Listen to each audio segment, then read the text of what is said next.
Et salut les amis, et c'est reparti pour une vidéo.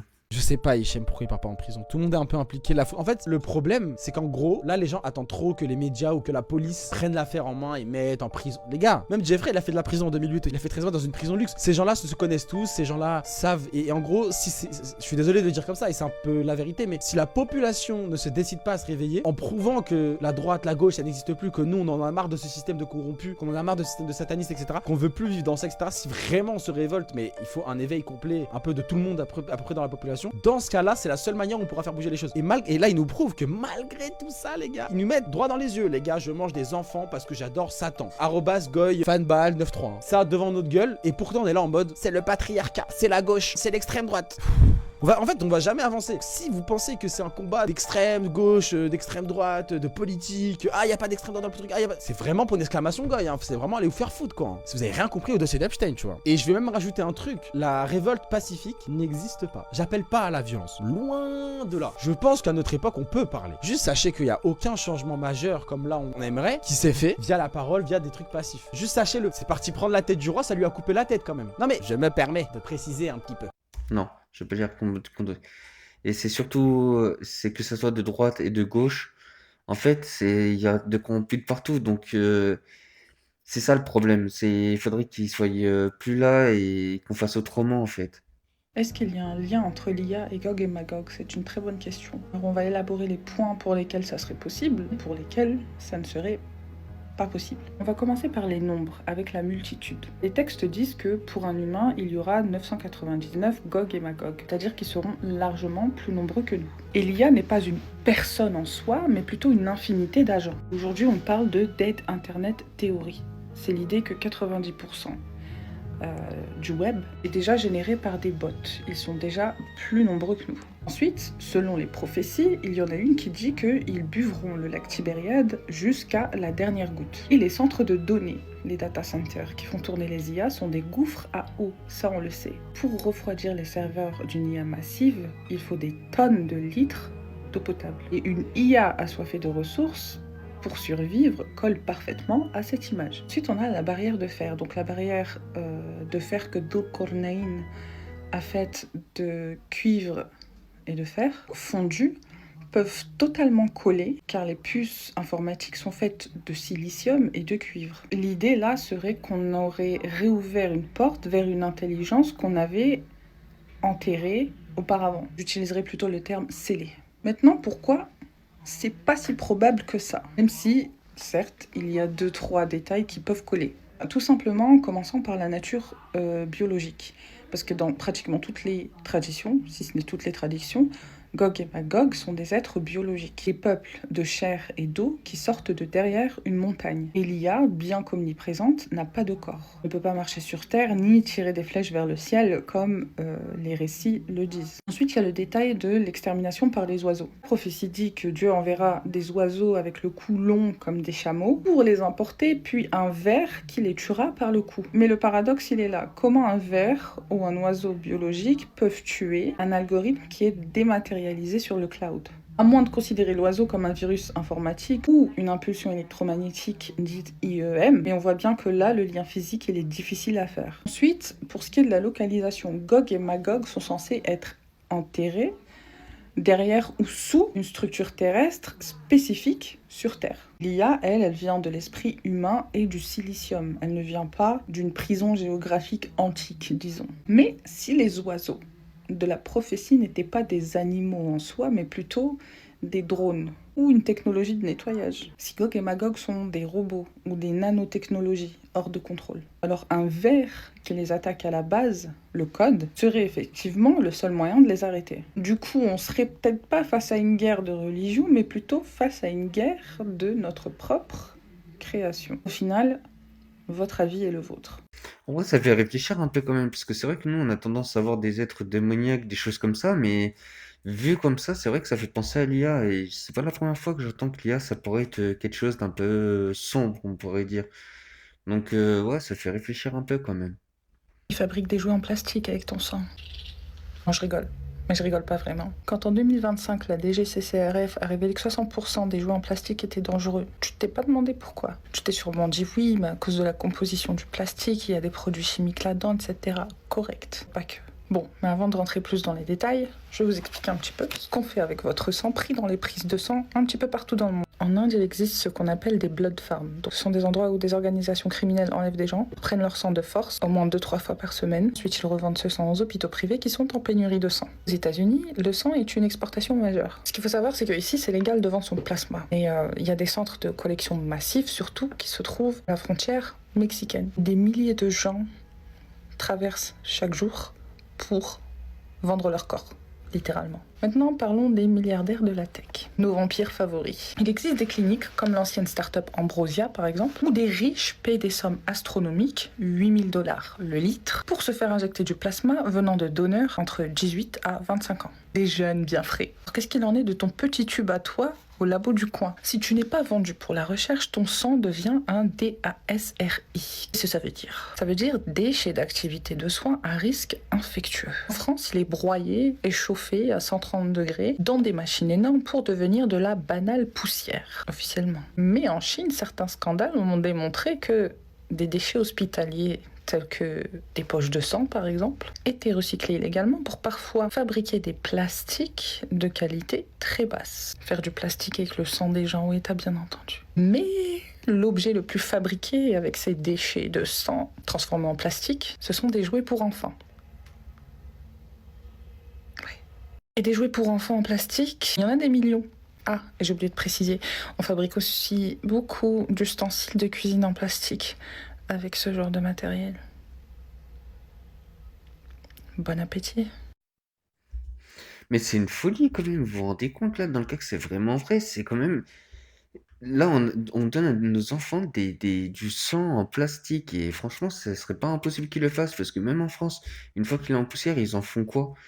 Faudrait que je me renseigne un peu plus dessus quand même. Vous vous souvenez de cette meuf-là? Elle a totalement disparu et c'est assez flippant. Je vous la fais courte. En fait, cette meuf-là, c'était une meuf, la fameuse meuf qui s'appelle Tiffany Gomez et qui avait dit que dans un avion, elle avait vu un humain qui n'est pas humain. Elle avait vu quelque chose de bizarre. Elle se mettait à crier de manière hystérique dans un avion jusqu'à même que la compagnie a totalement annulé le vol, etc. Le plus flippant, c'est maintenant, c'est que apparemment, il y a des vidéos qui avaient fuité de cet humain non humain, etc. C'est bizarre. Le plus flippant dans cette histoire-là, c'est que quelques mois après que cette histoire-là, elle ait fait le buzz dans tout le monde parce que cette femme-là, Tiffany Gomez, elle a fait le buzz dans le monde entier. Même cette vidéo-là, les gens se moquaient d'elle, etc. Elle a totalement disparu.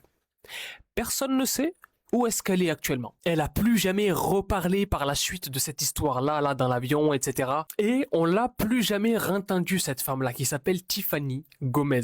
Dites-moi dans les commentaires si vous vous en souvenez encore ou pas. Et d'après vous, c'est quoi votre théorie autour de toute cette histoire-là, là? Vous pensez que c'est quoi qu'elle a vu cette meuf dans l'avion? Après, je pense que aussi, le fait d'avoir fait le buzz dans le monde entier, le truc, c'est que les gens, ils se sont intéressés. C'est pas impossible qu'il y ait des gens qui sont peut-être tentés de la kidnapper ou des choses comme ça pour pouvoir faire des expériences, comprendre ce qu'elle a vu et toutes ces choses-là. Après, je sais que quand j'avais vu des vidéos, ils avaient dit qu'ils avaient trouvé réellement un problème sur l'avion. Ça aurait pu être réellement problématique. Donc ça veut dire qu'il y a peut-être quelque chose qui s'est passé. Et justement, peut-être qu'il y a des gens qui étaient trop intéressés par ça et peut-être qu'ils sont allés la chercher. Regardez ce qu'il y a dans les dossiers de l'affaire Hamstein. Il y a des anciennes vidéos de Macron et de Zelensky quand ils n'étaient pas encore président. Et honnêtement, je sais pas trop quoi en penser. Regardez toute la vidéo en entier parce qu'à la fin, vous allez voir les révélations sur Macron et Zelensky, c'est choquant. Donc regardez, on peut voir lui qui danse, lui aussi qui danse. Une danse orientale, je crois que c'est réservé pour les filles en plus, en Ukraine. Donc il fait une danse pour les filles. Là, c'était Macron, du coup, je pense que c'était quand il faisait du théâtre encore, quand il avait genre 15 ans, 17 ans, 18 ans. En fait, j'arrive pas à pas rigoler parce que c'est rigolo. Regardez, genre, et même lui, il faisait du théâtre, et Macron aussi, avec une perruque. Genre, what the fuck? Là aussi, c'est. Oh, wesh, mais c'est une dinguerie. Je pense pas que ce soit l'IA, je pense pas que c'est un montage. Ça me paraît trop vrai en fait. Regardez, on dirait Barbie. Genre, what the fuck? Dis-moi dans les commentaires si pour vous, vous pensez que c'est un montage ou alors que c'est vraiment vrai. Parce que je crois là, ces vidéos-là, ils existent vraiment, je les ai déjà vues. Donc, quoi, c'est des archives et tout, et en plus, c'était retrouvé dans les dossiers Epstein. Donc, honnêtement, je sais pas trop quoi en penser. Moi, je pense que c'est vrai, hein, je pense. Enfin, bref. Dis-moi dans les commentaires. Aussi, à me tenir en compte pour être au courant de l'actualité. Bah, peut-être qu'ils se connaissent depuis un peu plus longtemps que ce qu'ils disent, hein. Et voilà. Les amis, une question. Il y a des gens qui meurent tous les jours, n'est-ce pas? Pourquoi on a l'impression que les cimetières sont toujours les mêmes? Il y a environ 170 000 morts par jour dans le monde, ce qui veut dire 2 personnes à la seconde. Je sais pas, hein, mais moi, par exemple, dans ma ville, il n'y avait qu'un cimetière. On avait l'impression que c'était toujours les mêmes tombes. Ils vont où, les morts? Enfin, je sais pas, je trouve ça étrange. On a l'impression, limite, qu'on vit dans une simulation. Vous voyez ce que je veux dire? Vous êtes jamais posé cette question? C'est comme aussi pour le bétail, les vaches. Je sais pas, hein. On n'en voit presque jamais. Et pourtant, ça déborde dans les magasins, dans les boucheries. Quelqu'un peut m'éclairer? Est-ce que vous êtes déjà posé cette question, les amis? Je dirais pas forcément qu'on est dans une simulation, mais c'est vrai que même c'est curieux cette question. Même par chez moi, en fait, les cimetières ils grandissent pas tant que ça, donc je trouve ça un peu curieux. Vous vous rendez compte comme c'est pervers, diabolique? Ils ont fait en sorte de nous faire manger de la... Vous avez bien compris ce que je veux dire? Sans même qu'on le sache. Au travers de toutes ces daubes là que vous achetez en supermarché, les saucisses, les hamburgers. Cette usine au Wisconsin, ils ont retrouvé ce que vous savez. Vous avez bien compris. Ne faites pas semblant. Et vous vous rappelez, l'année dernière, je vous avais posté une vidéo d'une maman en pleurs qui disait que sa fille avait trouvé une dent de bébé dans ses nuggets. Vous allez continuer à manger de la viande? Franchement? Réveillez-vous, les amis. Après là, si c'est vraiment vrai, c'est vraiment chaud parce que c'est quand même une confirmation. Et honnêtement, j'étais un peu hésitant à la mettre cette vidéo, mais là, c'est vraiment chaud.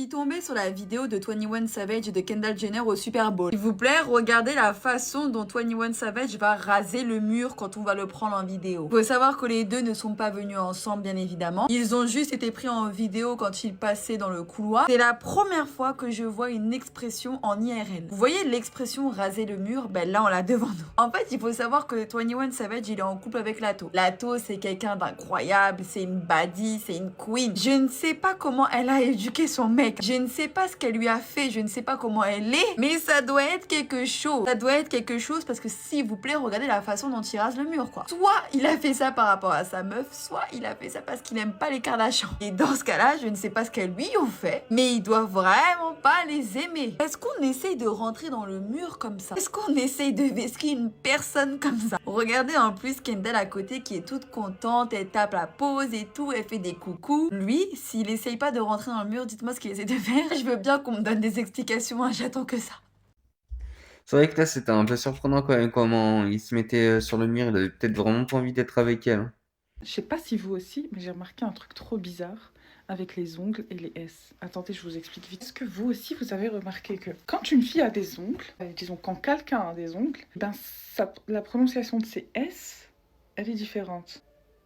Dites-moi que vous l'avez remarqué aussi. Étant donné que je me suis posé la question, j'ai fait des recherches sur le sujet. Dites-vous qu'il y a littéralement une explication logique à ça. Et c'est un phénomène réel. Il existe une théorie qui s'appelle la théorie de la moue protectrice. C'est une théorie en esthétique comportementale où on dit que porter des ongles longs modifie la proprioception, c'est-à-dire la conscience de son corps. Donc par exemple, quand on a des ongles, on va consciemment ou pas commencer à bouger les mains plus lentement. Cette lenteur, elle va se transmettre inconsciemment à la mâchoire. Et donc, on va commencer à s'exprimer d'une manière plus contrôlée pour suivre en fait l'élégance qui se trouve sur les mains. Alors, on va appuyer davantage sur les consonnes de liaison, comme le S. Le S devient la star de la phrase. Il y a vraiment un truc avec le S quand on a des ongles. Dans la pop culture, Instagram, TikTok, tout ça, l'esthétique l'esthétique des ongles longs est liée en fait à une diction très précise. Les gens avec des longs ongles auront une élocution plus frontale, donc ils vont plus parler avec le bout des lèvres. Cette diction frontale, en fait, elle va rendre les S extrêmement clairs et percutants. C'est bizarre, mais ça se passe quand t'as des ongles, c'est bizarre. C'est comme si la manucure avait un accent. Dites-moi que vous me suivez, parce que là, j'ai l'impression d'être seule dans ma bulle. Dites-moi que vous me suivez, s'il vous plaît. Vous avez remarqué ça ou pas? Après ça, c'est plus aux femmes esthéticiennes de nous dire en commentaire en vrai si ça fait vraiment une élocution différente ou pas. Là, je me pose un peu la question. Tu vois, ces gens qui arrivent jamais à exprimer leurs émotions, le seul truc qui sort de leur bouche, c'est « je sais pas ». J'ai réuni des dizaines d'études psychologiques, et ce que je vais te montrer, ça va complètement changer ta façon de comprendre tes propres émotions. Bah en fait, ces gens, ils ont ce qu'on appelle l'alexithymie, et non, c'est pas qu'ils n'ont pas d'émotions. La vérité, c'est que leur cerveau, il galère à transformer ce qu'ils ressentent en mots. Imagine ton cerveau comme une chaîne de télé, sauf que là, le signal, il est complètement brouillé. Tu ressens un truc profond à l'intérieur, de la colère, de la tristesse, peut-être même de l'amour, mais au moment de parler, silence total. C'est comme si les mots, ils existaient quelque part dans ta tête, mais ils refusent de sortir. Et les psychologues ont découvert que c'est relié à la manière dont ton cerveau, il traite les émotions. En fait, il y a deux zones dans ton cerveau, la cellule intérieure et le cortex préfrontal qui connectent tes émotions à ton langage. Sauf que chez certaines personnes, ces parties du cerveau, elles sont beaucoup moins actives. Et quand ces zones fonctionnent au ralenti, c'est tout ton système émotionnel qui se retrouve bloqué. C'est pour ça qu'une personne atteinte d'alexithymie peut pleurer sans savoir s'il s'agit de stress ou de tristesse, ou avoir sa poitrine se serrer sans savoir pourquoi. Et là où ça devient encore plus flippant, c'est que ça impacte pas seulement tes conversations, ça impacte carrément ton corps. Et des études montrent que quand tes émotions restent coincées comme ça, ton corps, lui, il encaisse tout. Résultat, t'as des douleurs inexpliquées qui sortent de nulle part. Des soucis cardiaques, tout ça à cause d'un stress que t'arrives pas à nommer. Donc si t'as l'impression de jamais comprendre ce qui se passe vraiment en toi, c'est peut-être ça. Si tu te sens perdu face à tes émotions, t'es pas bizarre. T'as juste jamais appris à les exprimer de manière safe. Dis-moi en commentaire si ça t'est déjà arrivé de ressentir des choses sans pouvoir les nommer. En tout cas, si t'as aimé cette vidéo, abonne-toi. Si vous reconnaîtrez certains gens de votre entourage qui ont ça, en vrai, ça pourrait expliquer un petit peu. On vient d'apprendre qu'une femme lance un appel radical après l'affaire Epstein, affirmant qu'elle ne veut plus obéir à un système qu'elle juge corrompu. Petit message personnel, j'en ai plus rien à foutre de vos lois, de ce que vous me dites de faire, de ce que je dois pas faire, de vos papiers, de vos administratifs, de vos impôts. Je ne veux plus payer aucun impôt pour financer vos horreurs. C'est terminé. C'est fini. Je ne veux plus vivre sur la même planète que vous. Je ne financerai plus par mes impôts vos horreurs. Tant que vous n'êtes pas pendu au bout d'une corde, je ne collaborerai plus avec l'État, en fait. On va les laisser continuer à prendre nos enfants? On va les laisser continuer à prendre notre sang, notre énergie, notre argent, durement gagné? On va continuer, en fait? On va continuer à nous laisser nous empoisonner? Petit à petit, insidieusement? Et en plus, sous couvert de nous protéger? Moi déjà, j'avais déjà commencé à être paysanne pour m'autonomiser. Là maintenant, peut-être qu'il faudrait passer à la vitesse supérieure. Elle refuse désormais de financer l'État, dénonce les élites, les grandes industries et appelle les citoyens à s'unir pour s'autonomiser, se détacher du système et passer à l'action afin de protéger les enfants, l'argent et l'avenir. Je trouve que c'est bien de vouloir devenir plus autonome et de faire plus par soi-même. Mais après, le problème, c'est que si on paye pas les impôts, si on paye pas ces choses-là, eux, ils vont se servir des lois pour venir chercher cet argent. Donc, c'est vrai qu'il faut faire en sorte d'obtenir notre liberté, mais de pas le faire n'importe comment pour pas s'endetter non plus. Ces apps ont accès à tes documents sur ton téléphone, et voici comment les supprimer. Donne-moi 60 secondes, je t'explique. Que ce soit des factures, des contrats, des CV, des photos, des documents pro, tout y passe. Et avant que tu ne te poses la question, je te confirme, oui, même quand tu ne les utilises plus. Quand tu installes une application, elle te demande parfois l'accès à tes fichiers. Et comme d'habitude, tu acceptes sans vérifier. Et ce que personne ne te dit, c'est que cet accès n'est pas temporaire. Il reste actif, indéfiniment. Ces applications peuvent consulter tout ce qui se trouve dans tes dossiers. Parfois des données sensibles, parfois des données très très sensibles. Et si l'application est gratuite, tu peux être certain qu'elle revend tes données. Donc tu télécharges une app pour scanner un document une seule fois, mais l'application conserve l'accès à tout ton dossier. C'est pas du piratage, c'est pire encore. C'est un accès légal auquel tu as toi-même consenti sans le savoir. Et comme beaucoup de réglages, ces permissions s'accumulent avec le temps. Voici comment supprimer ça maintenant. Tu vas dans Réglages, Confidentialité et sécurité, Fichiers et dossiers, et là, tu vas avoir toutes les applications qui ont accès à tes documents. Et boum, tu vas retrouver cette application téléchargée en 2022, utilisée une fois dans ta vie et dont tu avais totalement oublié l'existence, qui est là, en train d'accéder à tes fichiers. Alors là, tu supprimes, tu nettoies, tu réduis, et surtout, tu me dis en commentaire combien d'applications tu as redécouvert. Moi, c'est Yasware, abonne-toi pour des conseils sur les sujets de vie privée, cyber et tech. C'est important de regarder les autorisations des applications parce que c'est vrai que souvent on accepte les conditions d'utilisation sans trop regarder ce que c'est. Et des fois ça accède aux caméras, aux micros, à certains fichiers sensibles, etc. Et c'est mieux de pas forcément toujours les laisser. Mais bon, la vidéo elle est finie. Je vous dis une bonne journée et une bonne soirée.